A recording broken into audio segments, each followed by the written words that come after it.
ഡൽഹിയിൽ Christmas Carol സംഘത്തിന് നേരെ ഉണ്ടായ അതിക്രമത്തിൽ കേസെടുക്കാതെ ഡൽഹി പോലീസ്. ബദർപൂരിലെ അതിക്രമത്തിൽ പരാതിയില്ല എന്നാണ് പോലീസിന്റെ വിശദീകരണം. ക്രിസ്ത്യൻ വിഭാഗങ്ങൾക്കെതിരെ ഉണ്ടാകുന്ന അതിക്രമങ്ങൾ ദൌർഭാഗ്യകരമാണെന്ന് കർദിനാൾ ക്ലീമിസ് ബാവ പ്രതികരിച്ചു.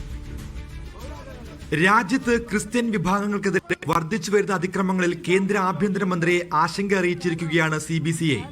വിഷയത്തിൽ അടിയന്തര ഇടപെടൽ ആവശ്യപ്പെട്ട് യൂണിയൻ ക്രിസ്ത്യൻ കൗൺസിലും കത്തയച്ചിട്ടുണ്ട്. അതേസമയം വിവിധയിടങ്ങളിൽ കരൾ സർവീസിന് നേരെ ഉണ്ടാകുന്ന അതിക്രമങ്ങൾ ഒരിക്കലും സംഭവിക്കാൻ പാടില്ലാത്തതെന്ന് ക്ലീമിസ് ബാവ. ഇതൊക്കെ ദൗർഭാഗ്യകരമായ സംഭവങ്ങളാണ്. ഇതൊരിക്കലും സംഭവിച്ചുകൂടാൻ പാടില്ലാത്ത കാര്യങ്ങളാണ്. എപ്പോൾ സംഭവിച്ചു, ആർക്ക് സംഭവിച്ചു എന്നതിനേക്കാൾ അപ്പുറത്ത് ഇങ്ങനെയുള്ള പൊതുവായ ആഘോഷങ്ങൾ മറ്റുള്ളവരെ തടസ്സപ്പെടുത്തുക എന്ന് പറയുന്നത് അത് ശരിയല്ല. ജബൽപൂരിൽ ക്രിസ്ത്യൻ പള്ളിക്കകത്ത് BJP പ്രവർത്തകർ നടത്തിയ അതിക്രമത്തിൽ ഉടൻ നടപടി വേണമെന്ന് CBCI ആവശ്യപ്പെട്ടു. ആദിവാസി ആചാരങ്ങൾക്കെതിരെ ക്രിസ്ത്യൻ നീക്കം നടക്കുന്നുവെന്ന് ആരോപിച്ച് ഛത്തീസ്ഗഡിൽ ക്രിസ്ത്യാനികൾക്കെതിരെ ഇന്ന് ഹർത്താലിനും ആഹ്വാനം ചെയ്തിട്ടുണ്ട്. മീഡിയ 1 ഡൽഹി.